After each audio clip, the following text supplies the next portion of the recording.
Swayam Prabha. Digital India. Educated India.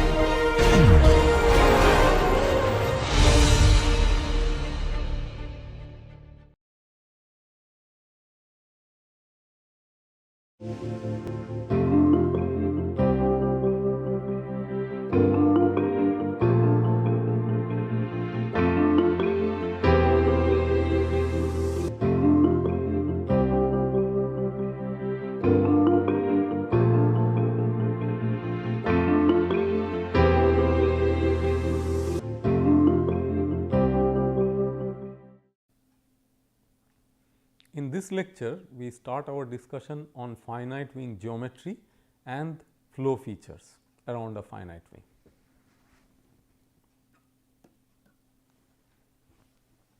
Let us ask two basic questions and answer them before we begin the discussion. So, the first question is, how is the geometry of a finite wing different from an infinite wing or airfoil, on which we spent time during the last several lectures? The answer to this question is that finite wing is a 3-dimensional body, while the airfoil was a 2-dimensional one, with its span moving to plus minus infinity. And because it is a 3-dimensional body, it has a finite span. So, in the span-wise direction, there are ends to this body.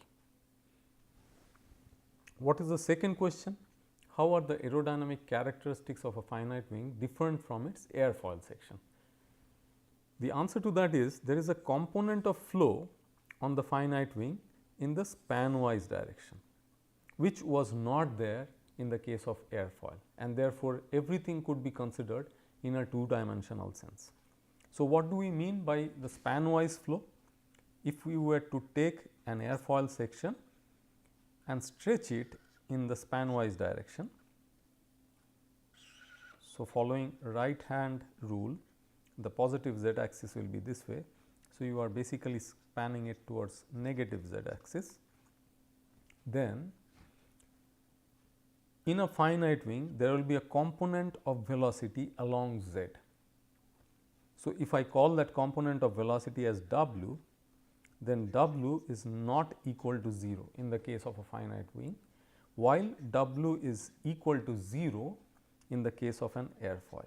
And that is why we can solve for the flow field by just looking at u and v in the case of an airfoil, while you need to look at u, v, w all components in the case of a finite wing. So, an airfoil is a section of a wing with theoretically infinite span. Therefore, there is no effect of span-wise flow on its characteristics. When does the span-wise flow work at all or occur at all? When the body has finite ends, finite span. This is something that we have to set firmly in our minds. So, in an airfoil, consequently, because there is no span-wise flow, there is a 2-dimensionality.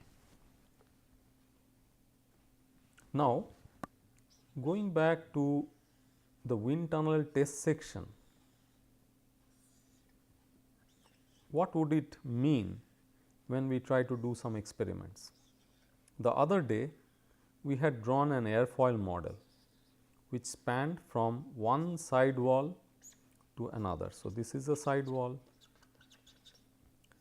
this is another, this is the top, and the other one the bottom wall of the wind tunnel. There is a flow coming from the upstream direction with an average velocity of u infinity and coming and meeting this airfoil section, which is stretched end to end of the two side walls.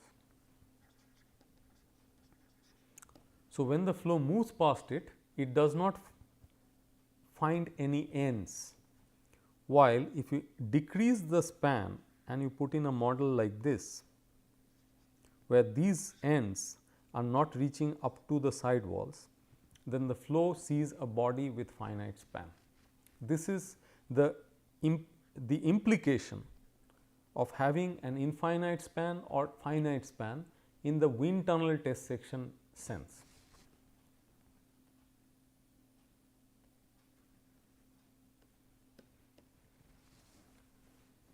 Let us look at some of the more detailed features of what is going on when you have a finite span. So, this is a finite span wing, these are the tips of the wing, we say wing tip, the flow is approaching from that direction,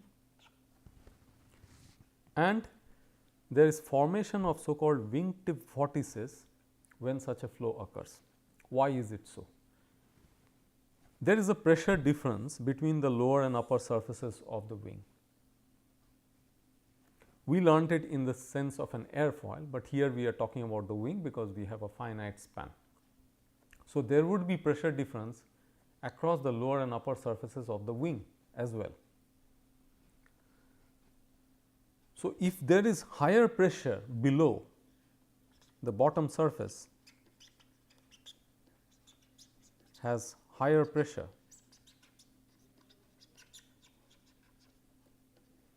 compared to the top surface which has lower pressure,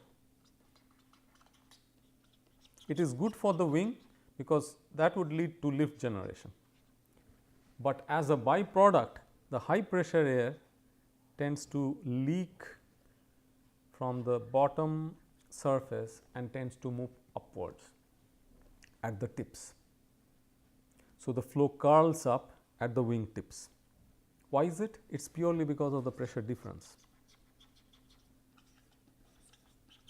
What is the flow trying to do? It is trying to run away from the high pressure to the low pressure zone. That is the direction in which nature on its own would proceed. And as a consequence, there is a curling up of the flow. Remember that the flow is moving with respect to the wing, and therefore, as the flow curls up, it actually has a rotational character associated with it, which shows up in the form of a tip vortex, and that tip vortex gets transported, gets advected with the free stream. It moves downstream. So, this is basically a trailing vortex which is forming at the two tips of the wings, and therefore, there are a pair of trailing vortices.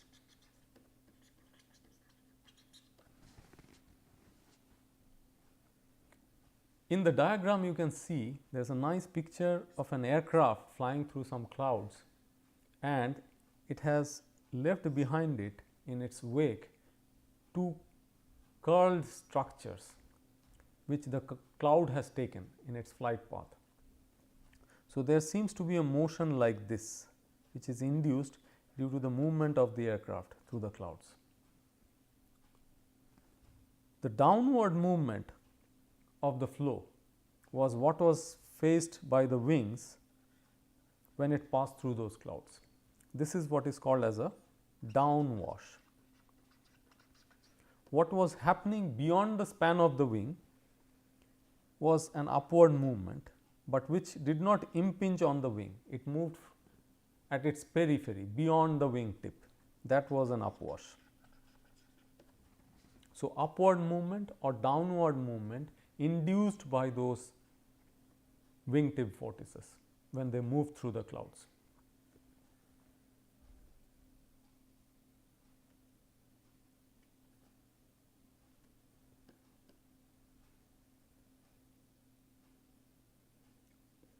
Let us try to look at some more features here.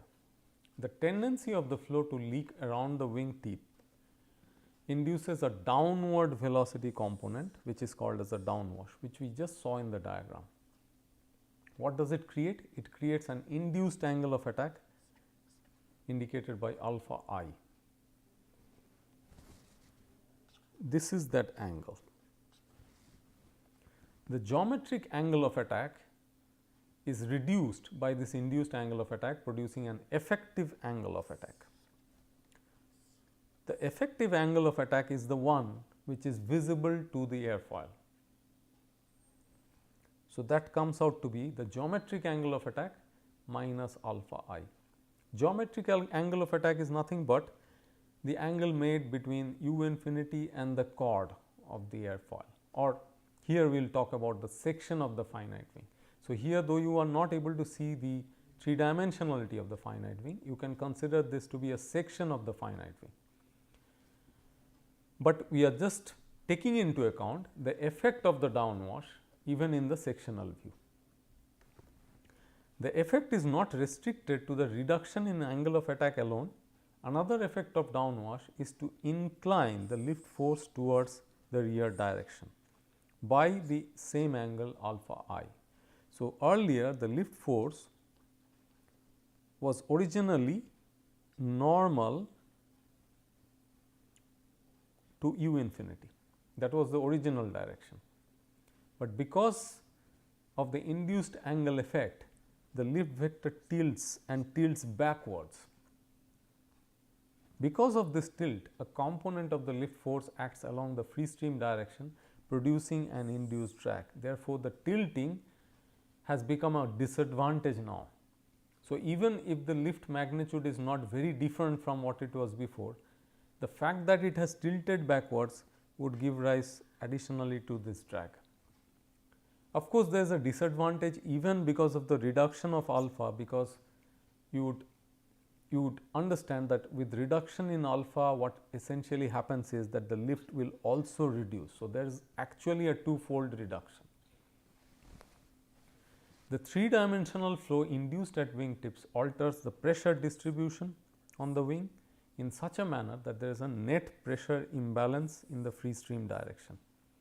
And if that happens, you know from your previous experience that increasing net pressure imbalance in the free stream direction causes increasing drag. Therefore, induced drag can be treated as a kind of pressure drag.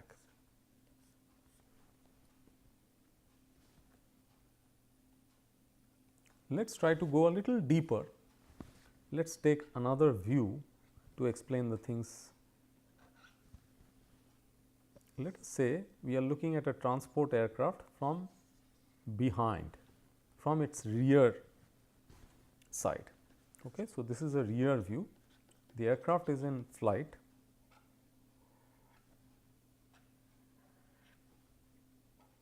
Let us say we are looking at the engine exhaust side. This is its tail plane side, etc.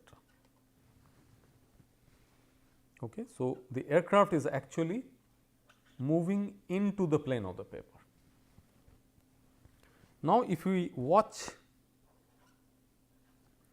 how the wing tip vortices have propagated downstream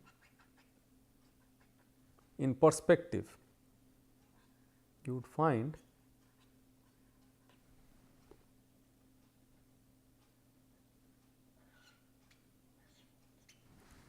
it would look more like this. And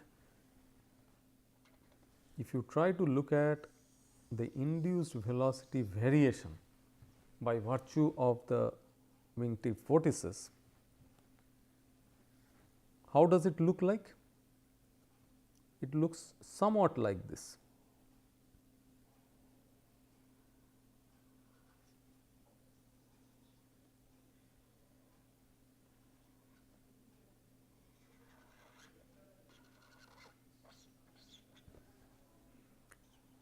So, beyond the wing tip, the velocity points upwards. So, this is what is called as an upwash effect, but that is not experienced by the wing.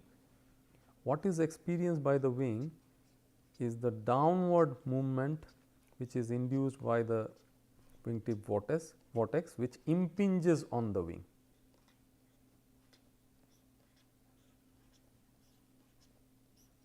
Incidentally, the entire wing is experiencing the downward induced velocity, because this is the region which was experienced by the wing, and that contains the downwash effect. Therefore, the physics that we just discussed, that you have an induced angle of attack, there is tilting of the lift force, etc.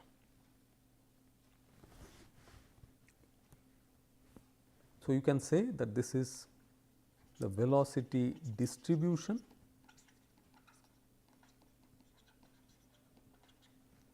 across the span. Velocity distribution across the span induced by the pair of wing tip vortices.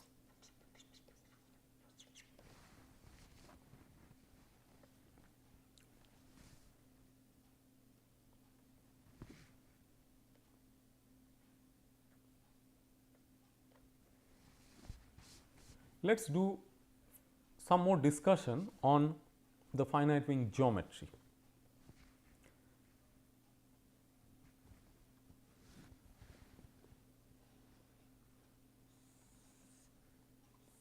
Let us draw a finite wing which has a rectangular plan form.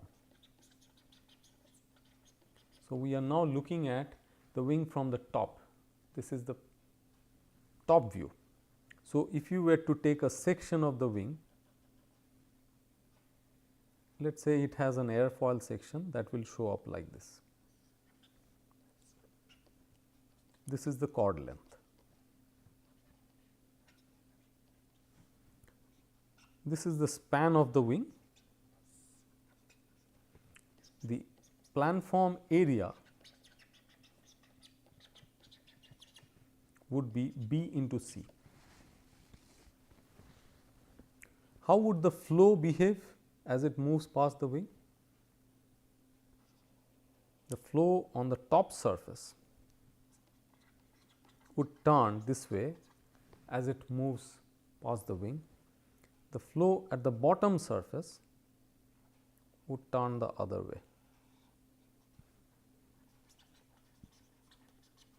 Why is it this way? Remember that it is all due to the effect of the curling up of the flow from bottom to top, that is turning the streamlines.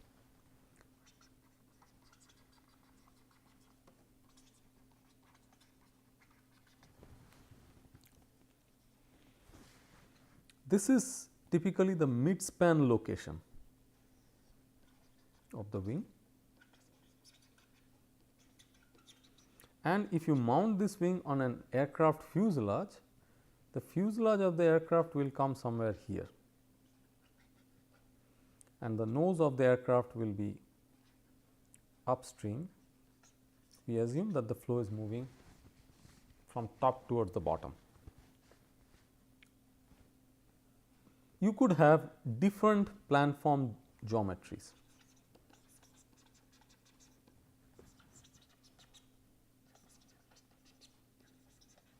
In finite wings. The rectangular wing is a straight wing. There could be another possible geometry like this and others too, which belong to the same category, that is straight wings.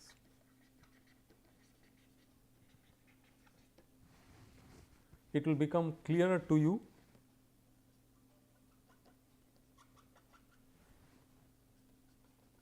if we include one more detail in these drawings, that what we mean by a straight wing.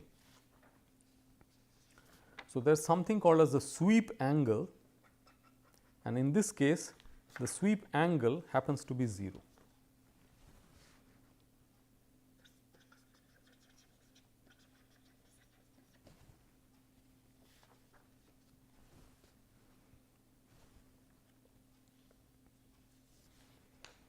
So, you have a half chord line drawn over here. This is basically the line, the locus of mid chord points along the wingspan.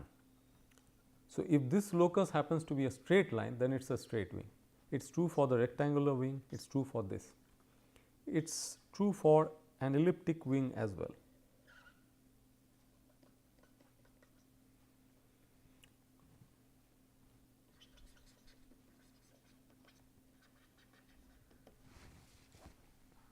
So, these are different planforms.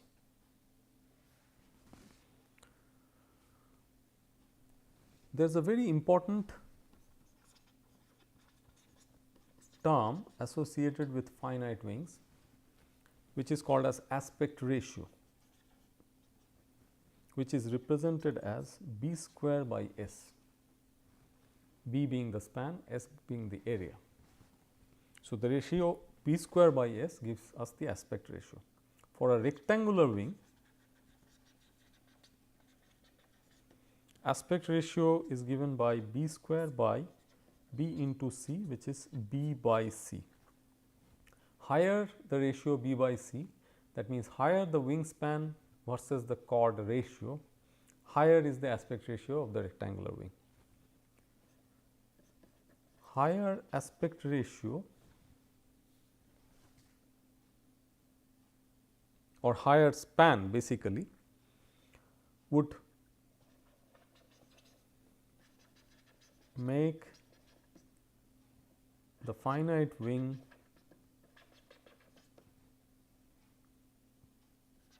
have aerodynamic characteristics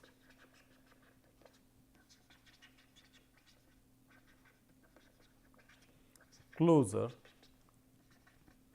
to the airfoil section. Remember that for airfoil section, the aspect ratio is infinity.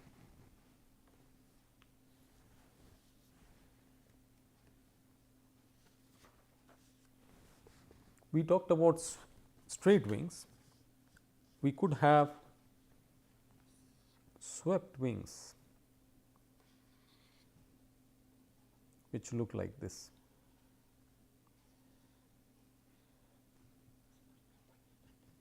This is the midspan. This is the locus which we are calling as the half chord line. Also, there is a root chord and a tip chord.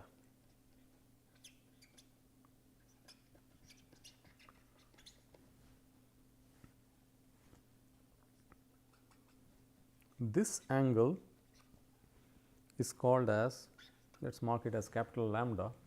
So, capital lambda is the sweep angle. So, if it is non-zero, then we have a swept wing. Here it is sweep back, that means it is swinging back towards the fuselage direction this way. If it was sweeping forward, the angle would have moved the other way. Further, there is something called as the taper ratio, which is given by the ratio of the tip chord to the root chord. That means, the wing is becoming narrower in terms of chord length as you approach the tip. We more often see these kind of swept wings as the free stream velocity increases.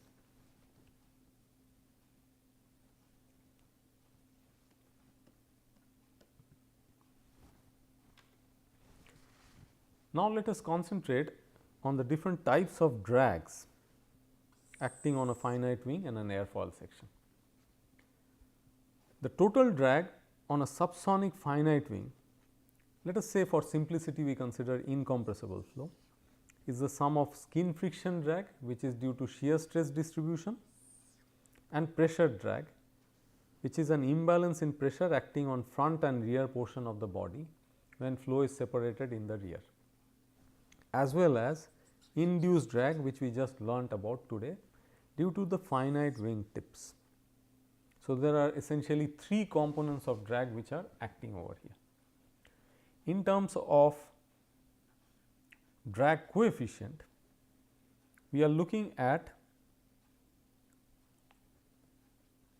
the skin friction effect, the pressure effect, and an induced drag effect. So, all those effects come into these two estimates of drag, which we will look at after we look at the second point here. The total drag on a subsonic airfoil is the sum of the skin friction drag and the pressure drag. So, we will use these nomenclatures skin friction and pressure as dF and dP, while induced drag is 0. It is just because it is an infinite section. So, in this case, if you look at the 2D aerodynamic characteristics, that would be represented by lowercase c d, and it is the sum of the skin friction drag and the pressure drag non-dimensionalized by the product q infinity s. When it goes to the induced drag, it is talking about a finite span body, that means a 3D body, hence we use the uppercase c, and we non-dimensionalize the induced drag by the product of free stream dynamic pressure and wing planform area. So, we have to keep in mind that induced drag is there for a finite wing, it is not there for an airfoil, and for both skin friction drag and pressure drag are present in an incompressible flow or low speed subsonic flows. Flows which occur below a Mach number of 1. Of course, we have not discussed about Mach number in detail yet, but it basically means that we are flying at a speed lower than the speed of sound. The sum of the viscous dominated drags, namely skin friction drag and pressure drag, is often called as profile drag.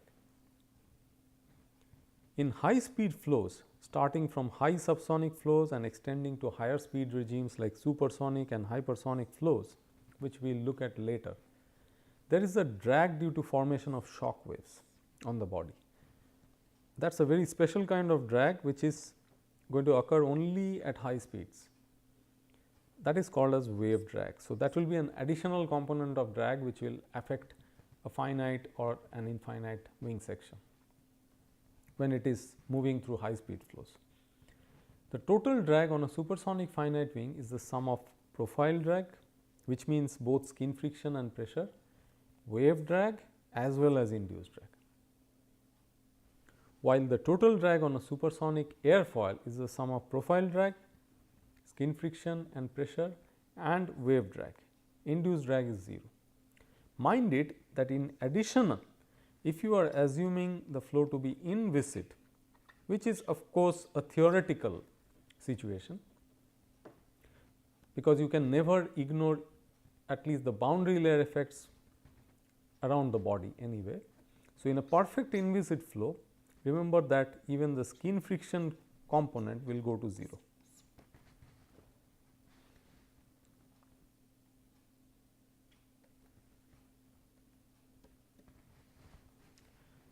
So, let us see what we learnt in this lecture.